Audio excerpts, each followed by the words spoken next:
Welcome to David Alexander Maths Tuition. This is chapter 5F on small angle approximation. Okay, so chapter 5F is a relatively quick and easy chapter. Now the first thing we need to remember is that if theta is measured in radians and theta is small, so it's in radians and it is small, then the sine of theta is approximately the same as theta. So let me just demonstrate this with the help of this graph here. So my x-axis I will label as my theta axis. I mean, we could say that the sine of x is approximately the same as x if you wanted to, but here x is theta and y is y. Now this green line, this is the line where y equals theta. It's like the y equals x, goes through the origin, it's got a gradient of 1, goes through 1, 1, negative 1, negative 1. And the blue one, this is y is the sine of theta, and as you can see, theta is in radians here, not in degrees. And we can see that when theta is small, we've got a small value of theta roughly in this part here. Now in this topic you don't need to worry about, well, when is theta small and when is it not small, when does it stop being small. You don't need to worry about that. They will say assuming that theta is small and is in radians, blah, blah, blah. So we don't need to worry about when it's not small. But you can see here that the value of theta is quite small, and the green and the blue line are getting pretty similar values for y. So there we go. We can see quite clearly y, the sine of theta, is approximately the same as theta when theta is in radians and theta is small. Okay, so let's just put this into practice, even if you've not really understood all that stuff on the graph there. So if sine of theta is theta, then the sine of 4 theta, that is approximately the same as 4 theta. That's it, done. The sine of 6 theta, if theta is in radians and theta is small, that is approximately the same as 6 theta. And the sine of 2 theta is approximately the same as 2 theta. So nice and easy. Okay, so here is another small angle approximation you need to be aware of, and that is that the tan of theta is approximately the same as theta. As we can see on the axes over here, I'll call this my theta axis, and this y-axis I'll call y, imaginatively. The green line, this is y equals theta, and the blue line is y equals the tan of theta. So we can see that when theta is small and it's measured in radians, tan of theta is practically the same as theta. And again, you don't need to worry about at what point theta is no longer small. We can see that, you know, when theta is 1, there's going to be quite a difference between the tan of theta and theta, but we don't need to worry about where that cutoff point is. So just be aware of the fact that tan of theta is approximately the same as theta. Again, the formula given to you in the formula booklet. So that's two small angle approximations we've dealt with. Sine of theta is approximately the same as theta, and tan of theta is approximately the same as theta. How easy is that? Let's put this into practice. So if the tan of theta is approximately the same as theta, then the tan of 5 theta is approximately 5 theta. Tan of 7 theta is approximately 7 theta, and the tan of 22 theta is approximately 22 theta. How easy is that? Okay, the final small angle approximation we need to be aware of is for cos, and that the cos of theta is approximately the same as 1 minus theta squared all over 2. Okay, so if we take a look on these graphs here, so the green one, this is the graph. First of all, let's label the axes theta and y. The green one, that is y equals 1 minus theta squared over 2. Sometimes this can be written as 1 minus 1/2 theta squared. That's also fine.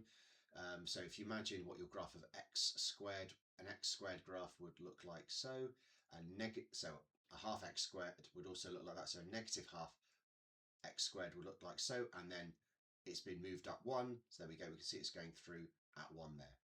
And this blue one here, this is cos theta. And we can see that when theta is small, again, we don't need to worry about when it stops being small and when it starts being not small, but we can see that when it's small and it is measured in radians, that the cos of theta is the same as 1 minus theta squared over 2.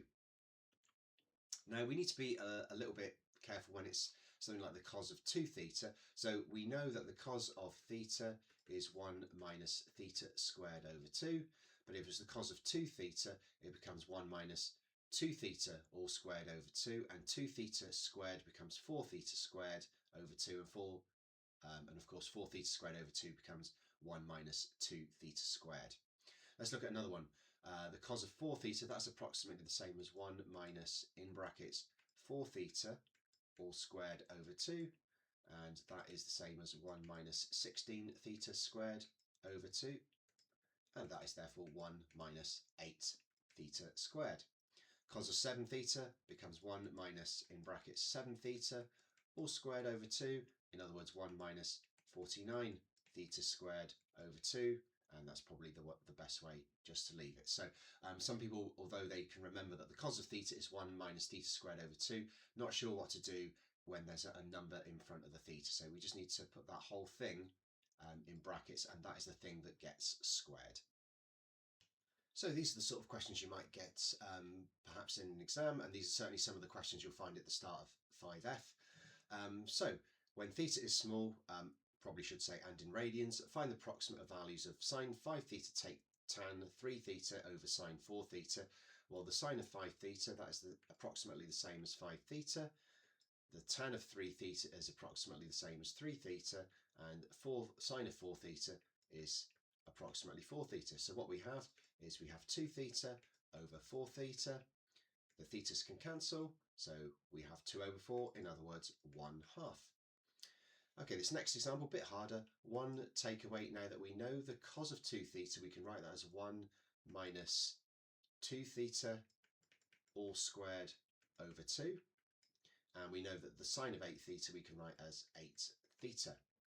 So that is 1 take away 1 plus, now 2 theta all squared, that is 4 theta squared over 2, and that is all over 8 theta.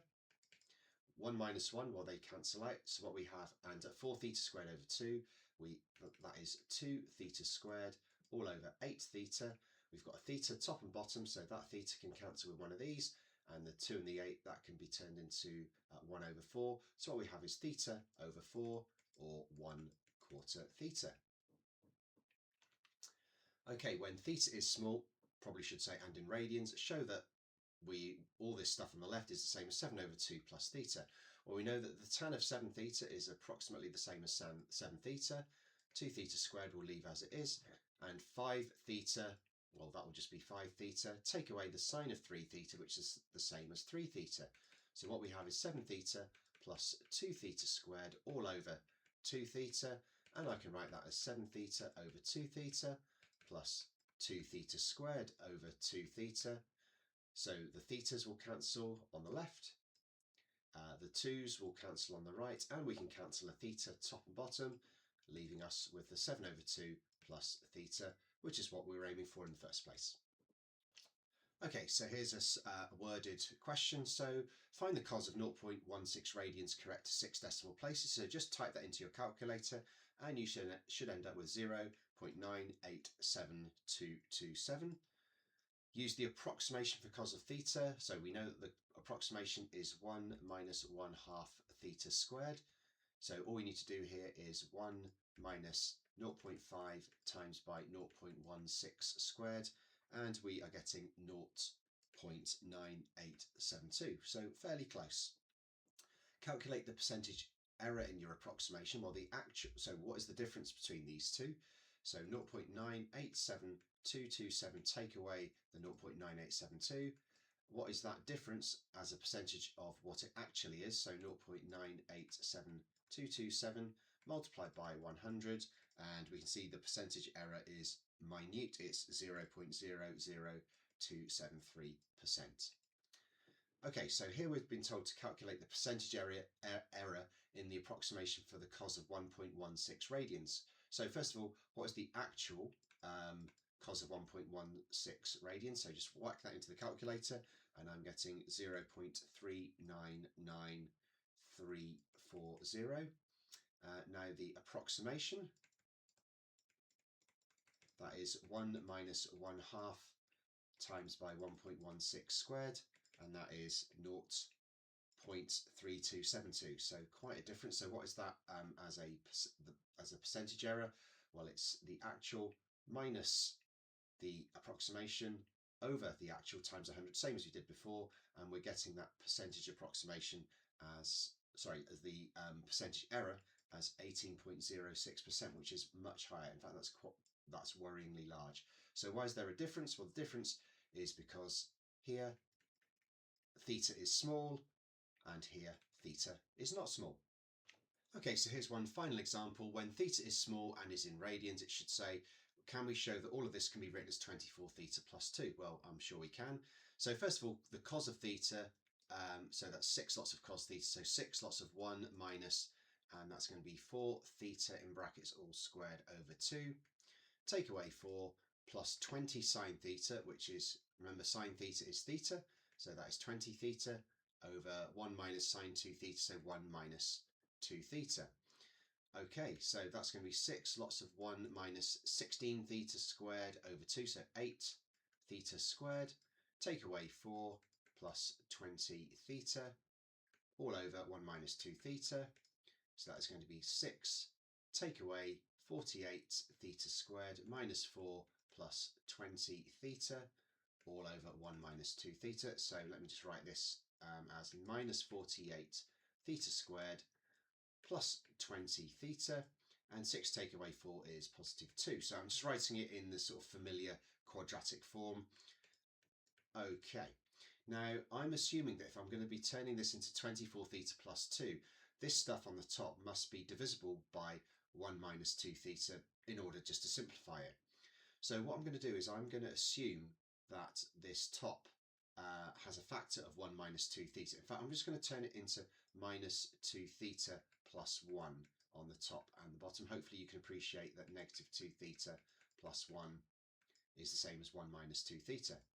So how am I getting negative 48 theta squared? Well, that must be positive 48 theta there. No, what am I talking about? 24 theta rather. 24 times negative 2 is negative 48. Okay, now if I'm getting 2 on the outside, if this is a plus 1, then this must be a plus 2. And actually that looks quite promising, but let's just double check that. At the front I've got my minus 48 theta squared. In the inside I have got 24 theta. On the outside I have minus 4 theta, and 24 take away 4 is 20 theta, and I've got my plus 2. Perfect. So therefore we can see that we can cancel the top and the bottom. The negative 2 theta plus 1s cancel, and that will just give me 24 theta plus 2, which is what we were aiming for in the first instance. Hence, write down the value of this stuff here. So this is exactly the same as this stuff here, so the question is basically, hence, write down the value of 24 theta plus 2 when theta is small. Well, if theta is small, then it can basically be ignored. It's practically 0. So 24 lots of something that is small is still something that is small. In other words, we can just ignore this 24 theta altogether, in which case all we're left with is the 2. So what is the value of all this stuff when theta is small? It's just 2, because we're assuming that theta is practically 0, so therefore 24 times 0 is also 0. 0 plus 2 is 2. So nice and easy, that final bit. We're just assuming that that part there, it has a value of 0.